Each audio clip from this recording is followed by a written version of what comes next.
KPBS On Demand is supported by UC San Diego's Art Power, presenting cellist Joshua Roman, performing from his album Immunity, alongside music by J.S. Bach and more. Sunday, June 22nd at UC San Diego's Epstein Family Amphitheater. Reserve your tickets at artpower.ucsd.edu.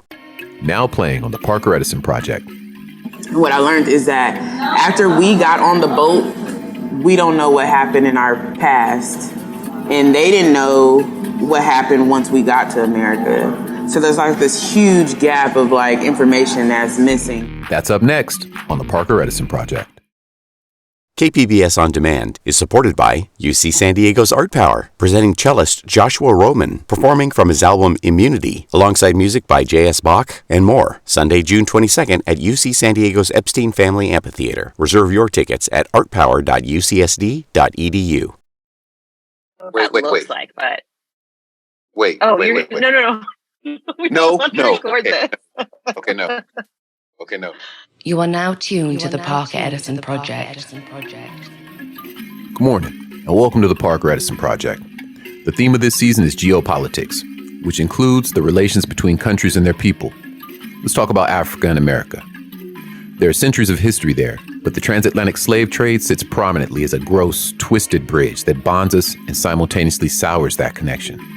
So much so, it might play out locally as a distance between American and African communities here in San Diego. We party separately, work for different companies. For instance, there's Yellow Cab. It's quite popular. There's also a group of taxi drivers with yellow cabs that say Eritrean cab on the door. There's a specific section of San Diego's El Cajon Boulevard where even billboard signs are in an African language. That 10, 15 blocks, maybe coincidentally, is heavy with African households. Perhaps it's nothing, or maybe it speaks to the quiet rift playing out post-slavery. I don't know if we get into these types of nuanced conversations when we discuss historical traumas. Luckily, I got a platform, and I'm curious about it. So I tapped in with one of my best friends, got him on Zoom, and started there. Hey, Peace, you ever see any type of friction between like blacks in San Diego's and African communities? Yeah, definitely. I was kind of thinking about it earlier. It was sort of different before I left to the Army because, I guess I was just younger at a younger point in life. So it was just like little situations. Like I had, when I went to San Diego State for one semester, so I took the bus from Chula Vista, the trolley. And so like I would end up at the Euclid trolley station. And so I had a lot of like small interactions where you would see, you sort of just put in your memory bank, like, oh, like, I don't think the older African people really like us. You know what I mean? And then sort of, I went to the Army, I did my time there and had a little bit of life experience. And then when I came back, the African community had sort of exploded, if you will. And the younger Africans were more mainstream. And so then, like I said, with the little bit of more gained knowledge being 4 years older, I had came to realize that they didn't like us. And then I received that energy from them, that they were better, they were superior, they were more African, more black, and that mostly we were corrupted by our American ways. And that's sort of, like I said, their stance. And my stance has always been, like I said, like, we're the survivors. Like we're the ones that went through slavery. You know what I mean? We're the descendants of the slaves. Like I got back in 2000 and even up to like 2005, you would see like African kids downtown, or, you know what I mean, at the club, or they weren't trying to deny they were African. They were more, you know what I mean? Like, I was like, okay, they out here now type of deal. But they still, even though they was out there, the mentality was still like, oh, y'all are trying to do our thing and y'all still don't like us. That, you know what I mean? Like that's weird, bro. Yeah. I've been to a few places. New York, Houston, Vegas, the Bay. These aren't far out things my guy is saying. I've heard these sentiments expressed before. And in my opinion, they don't land as judgmental or throwing shade. I hear them as genuine critiques of the experience. And of course, others have a different take. And I like to listen and give those the same weight. Sir, what's your name and where are we today? So my name's Alvin Eric Owino. I'm in the food industry. So I own a restaurant called Flavors of West Africa, North Park. Oof. Yes. What brought you out to San Diego? San Diego, I came to work. So originally I was working for an accounting company. Then we have the meltdown at that time. I didn't have a job for about 6 months. And I was thinking like probably I need to get something to do. And then eventually that's how I ended up going to the farmer's market. And that's when I discovered there's an opportunity there with the hobby that I had too. Ooh, was the farmer's market before the brick and mortar? Yes, that's how it started. Wow. Yes, it started very humbly, very, very humble. One of the reasons I'm doing this show is because I'm from San Diego, and I've always thought there was a bit of a friction between the Black Americans and the African community. And I feel like it's less now, but I want to ask, have you ever experienced that, or do you have any take on it? Just the way you said it, there are many people who've had it, but they've not experienced it. Ooh. So the difference here is, are we going by what people are saying as opposed by experience? I mean, I've never had any kind of that kind of situation because, I talk to a lot of people. I go to the farmer's market. There's all these sorts of people that I clientele and we communicate with so well. And I'm not saying that you might not have one or two bad apples somewhere, just like any other race has bad apple. I've gone, had misunderstanding with different races, but not a matter of racial thing. It's a matter of not understanding one another of principles, but not on a racial aspect of it. I don't get to hear that narrative as much as I used to hear it a long time ago, like 10, 15 years ago. Yes. That narrative is kind of dying off politely, as opposed to then. But what's the solution? That's a big question. That is. The solution is our brothers here in America need to travel to Africa. They need to go and see what's going on over there. Then they will figure out that narrative, is it true or wrong? It's a very wrong narrative that is just being magnified, amplified. Go look for any brother who's going to Africa and have an interview with him like you did to me. Then you'll get a different response. You know what? I'm actually about to interview a young lady. I'm about to interview her. She's at that table over there. I'm about to interview her. She was in Ghana, and she's about to tell me her experience. And also interview a white man. What should I ask? Give me two questions to ask. What is your experience in Africa? How do you interconnect with Africans in Africa? An African will give you the last goat, slaughter it to a stranger that they've never seen before, just the fact he's a stranger. That has never happened here in America. Nobody is going to take their last goat and slaughter it to a stranger. You'll probably get a gun on the head. I bet you if you go, you won't even want to come back. Because the kind of love you're going to get over there is some kind of love that you've never seen over here. Wow. Alvin, I gotta sit down with this interview because she's waving me over. Thank you so much for giving me a few minutes and for letting us do this interview in this gorgeous spot. Give me the address so listeners can stop by. Okay, so we are located at 2322 El Cajon Boulevard, San Diego, 92104. And the name of the business again is called Flavors of East Africa. There's an optimism in Alvin that only comes from love. I think you can hear the warmth in his words, and that makes me want to see what he's describing firsthand. When we come back from commercial, I'm going to introduce you to one of my favorite people.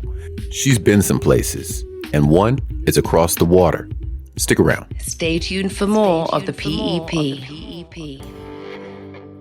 Hey folks, my name is Bob Surratt. I'm a librarian and host of Listener's Advisory, the San Diego Public Library podcast. Listener's Advisory is the audio access point that connects users with SDPL services, facilities, and staff.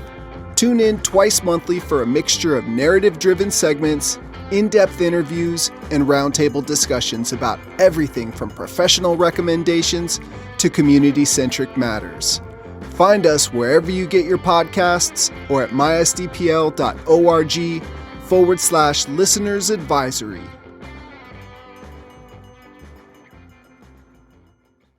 KPBS On Demand is supported by UC San Diego's Art Power, presenting cellist Joshua Roman, performing from his album Immunity, alongside music by J.S. Bach and more. Sunday, June 22nd at UC San Diego's Epstein Family Amphitheater. Reserve your tickets at artpower.ucsd.edu.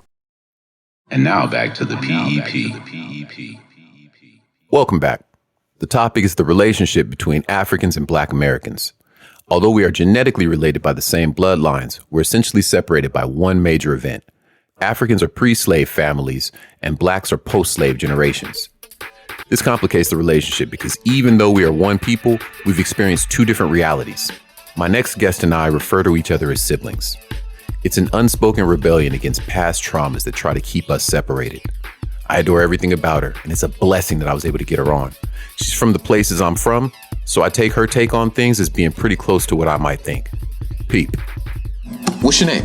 Oh, my name is Truth. Nisha Sutton, but everybody calls me Truth. I'm working as an organizing coordinator, so an activist pretty much, with California Black Power Network. And we're working with nonprofits across California to talk to them about social justice issues, anything that affects the Black community. And so, yeah, it's just pretty dope to be able to organize and get paid a living freaking wage. Ooh. Mm-hmm. And to organize in California for Black folks, by Black folks, with Black folks in mind. There's not enough depiction of that happening right now. It's not. It's rare, and I'm just honored that I get to be in that space every day. I'm super excited. And shout out to my girl Christina Griffin, because she's amazing. And she's my supervisor, but she's like one of my best friends too. You can't do that in corporate America. You can't work with your friend. But we do it a lot. True. We have done a lot within our community. Absolutely. I had to get at you because you've been to Africa, but before I ask about that, I want to ask if you've ever witnessed any friction between just Black people and Africans in San Diego. In San Diego. Sure. I would say there's been different instances where there was like friction going on. They grew up naive to us and we grew up naive to them. You know, growing up in San Diego, there's a lot of East Africans here. I'll be waving at them and be like, hey, and they'll just look at me like, especially the older ones.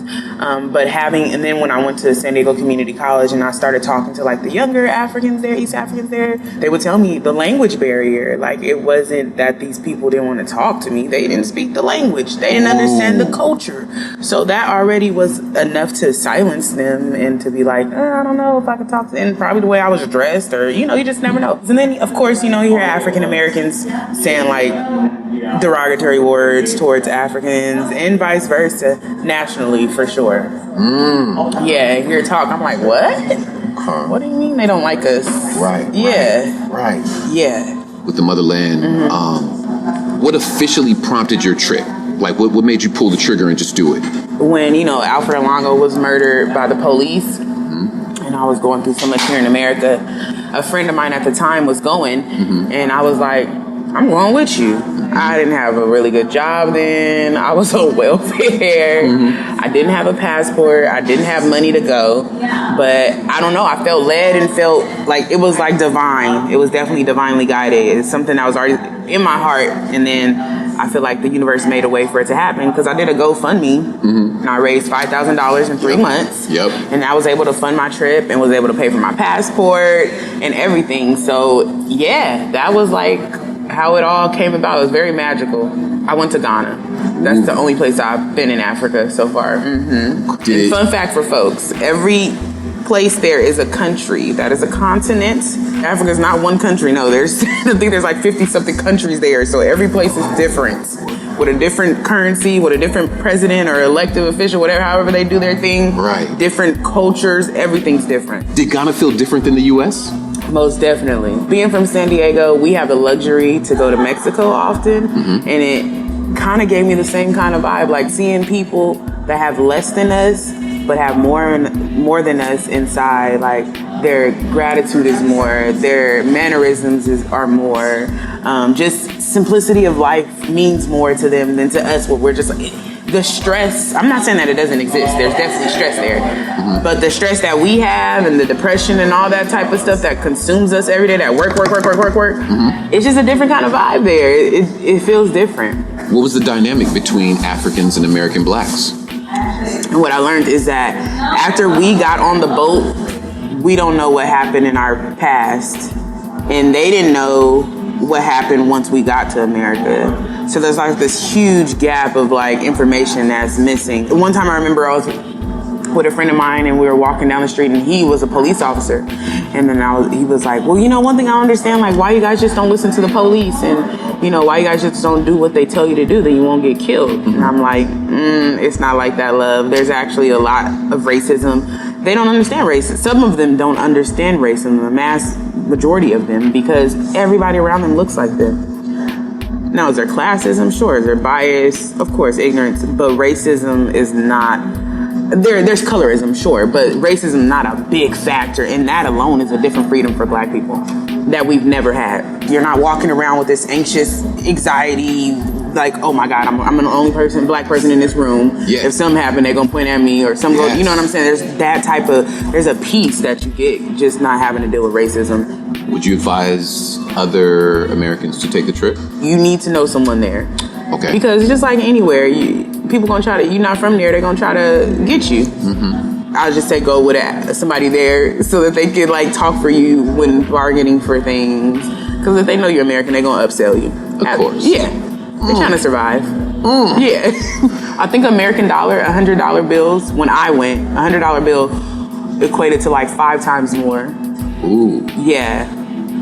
Tell the listeners, how can they find the company that you're working with so that they can support you if they're so inclined? Okay, well, definitely you can find us on all social networks at California Black Power Network. Mm-hmm. If you want to support, even if you're not Black, like reparations is everybody's duty. Just like slavery was everybody's problem, so we need everybody at the table. Thank you so much. Of course, thank you. God, I love you, sibling. I love you too, bro. A subplot of Hype Williams' 1998 film Belly is how the character Sincere, played by the rapper Nas, dreams of escaping his gritty New York life of crime for the paradise of Africa. As if the airplane were a time machine that could reverse the toxic tendencies he's generationally acquired, creating a purer, more natural version of himself that could have existed pre-slave trade. Both Richard Pryor and Malcolm X have documented the way their outlooks changed after visiting the motherland. And my next guest, coincidentally an accomplished rapper himself, echoes a similar sentiment. Peace, brother. What's your name?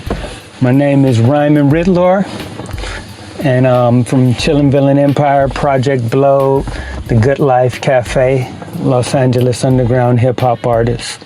This episode is about, in particular, West Coasters who make the trip into Africa. And you've been to the motherland, yeah? Yes, I have. What prompted your first trip?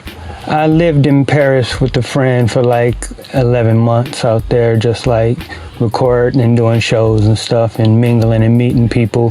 When I was living in France, a fan from Greece was taking his girlfriend shopping in Paris where I was living, and he contacted me on Facebook saying he wanted to come and buy some music from me. I had a lot of merch with me, and he came.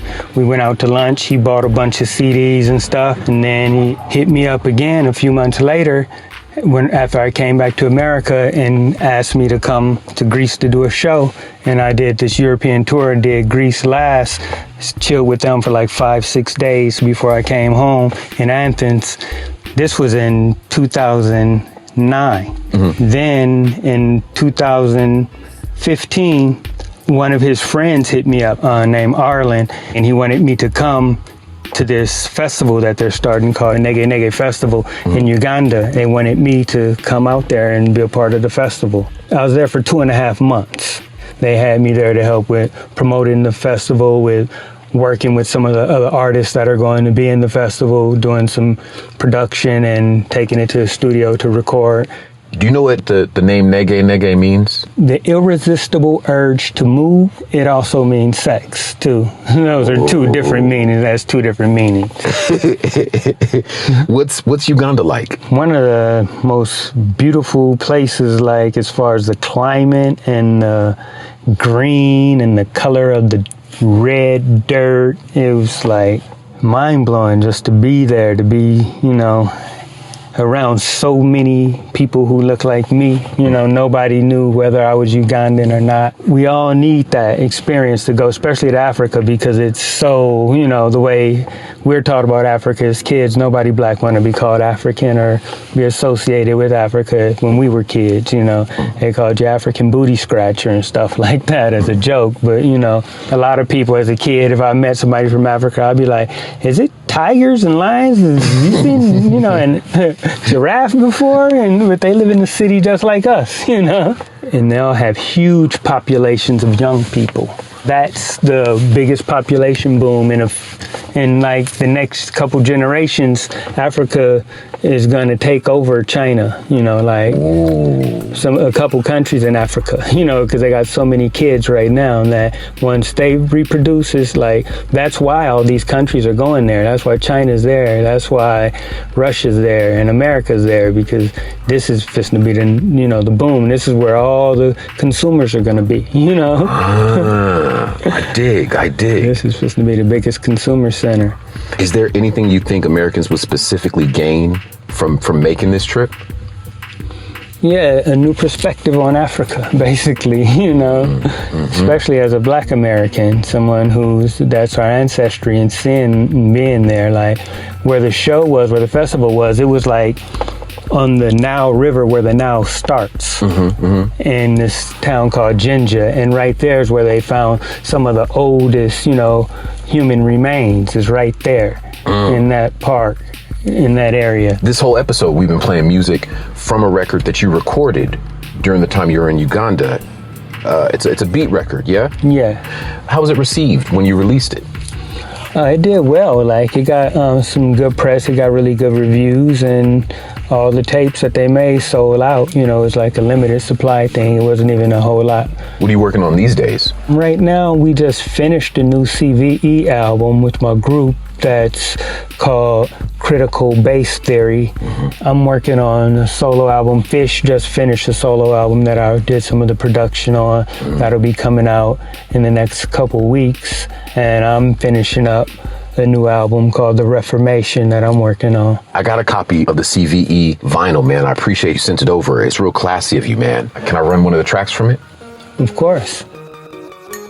This is how we start every morning, with so much bass that you can feel it vibrate. Every organ shaking the floor in your dorm and awaken the doorman. It's quite alarming when the bass keep throwing blows like Foreman's back in his prime. When I put my styles upon these beats, they shuffle like Ali's feet. If there's a greatest, it's probably me, so let it rest on CVE. Let them test and we shall see. Glory, praise, victory, we prove we're more than history. Here we're roasting rappers over hickory. We want that smoke, then they get from beats, so we gotta go to war just to get to the beats. A smorgasbord, what I bring to the feast, what I pray to the Lord that I meet defeat. Some of my cues I keep discreet, while others I did right in the street, making music that murks our enemies, at the same time subvert the industry. This is how we start every morning, with so much bass that you can feel it vibrate. Every organ shaking the floor in your dorm and awaken the doorman. It's quite alarming when the bass keep throwing blows like Foreman's back in his prime. This is how we start every morning, with so much bass that you can feel it vibrate. Every organ shaking the floor in your dorm and awaken the doorman. It's quite alarming when the bass keep throwing blows like Foreman's back in his prime.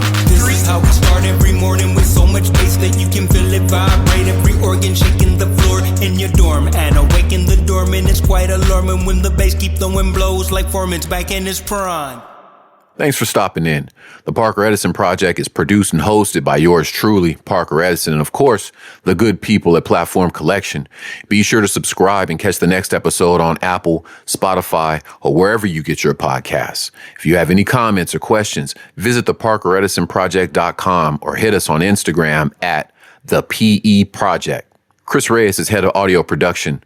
Lisa Jane Morrisette is operations manager, and John Decker is associate general manager for content. This programming is made possible in part by the KPBS Explorer Content Fund. I love saying that because it reminds me of Sesame Street. Y'all stay safe out there. KPBS On Demand is supported by UC San Diego's Art Power, presenting cellist Joshua Roman, performing from his album Immunity, alongside music by J.S. Bach and more. Sunday, June 22nd at UC San Diego's Epstein Family Amphitheater. Reserve your tickets at artpower.ucsd.edu.